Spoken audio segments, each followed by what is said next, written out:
સૌરાષ્ટ્ર સહિત ગુજરાતભરમાં અફવાથી અફરાતફરીનો માહોલ સર્જાયો છે. ગુજરાતભરના પેટ્રોલ પંપ પર લાંબી લાઈનો લાગી છે. ક્યાંક મારામારીના દ્રશ્યો સર્જાયા છે તો ક્યાંક સ્ટોક ખતમ થઈ ગયો છે. ગુજરાતના અનેક શહેરોમાં પેટ્રોલ ડીઝલ અછતની અફવાઓએ લોકોમાં ભારે ગભરાટ ફેલાવી દીધો છે. અમદાવાદ, સુરત, રાજકોટ, ગાંધીનગર, વડોદરા અને જૂનાગઢ સહિતના શહેરોમાં પેટ્રોલ પંપ પર વાહનોની લાંબી કતારો જોવા મળી રહી છે. પેટ્રોલનો જથ્થો ખત્મ થઈ જતા લોકો પણ નિરાશ થઈ રહ્યા છે.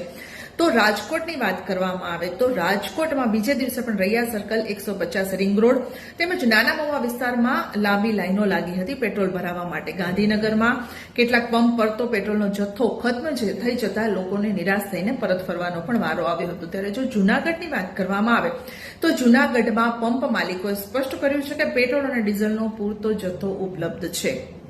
એટલું જ નહીં પરંતુ કોઈ અછત પણ પેટ્રોલ અને ડીઝલની એટલે કે ઈંધણની કોઈ પણ અછત પણ નથી. છતાં પણ અફવાના કારણે લોકોમાં અધીરાઈ જોવા મળી રહી છે. બનાસકાંઠાની વાત કરવામાં આવે તો બનાસકાંઠાના ડીસામાં તો લોકો બરણી લઈ અને પેટ્રોલ પંપ પર ઉમટી પડ્યા હતા. સરકાર અને તંત્ર દ્વારા વારંવાર અપીલ કરવામાં આવી છે કે અફવાઓ પર વિશ્વાસ ન કરો અને જરૂર મુજબ ઈંધણ ખરીદો. આ સાથે પેટ્રોલ પંપના જે સંચાલકો છે તેના દ્વારા પણ અપીલ કરવામાં આવી છે કે ઈંધણનો પૂરતો જથ્થો યથાવત છે. છતાં પણ લોકોની અધૂરાઈ ખૂટી જતા લોકો પેટ્રોલ પંપ ઉપર ભારે ભીડ લગાવી રહ્યા છે. વધુ જ આવા સમાચારો માટે જોતા રહો પ્રાઇમ રિવ્યુ.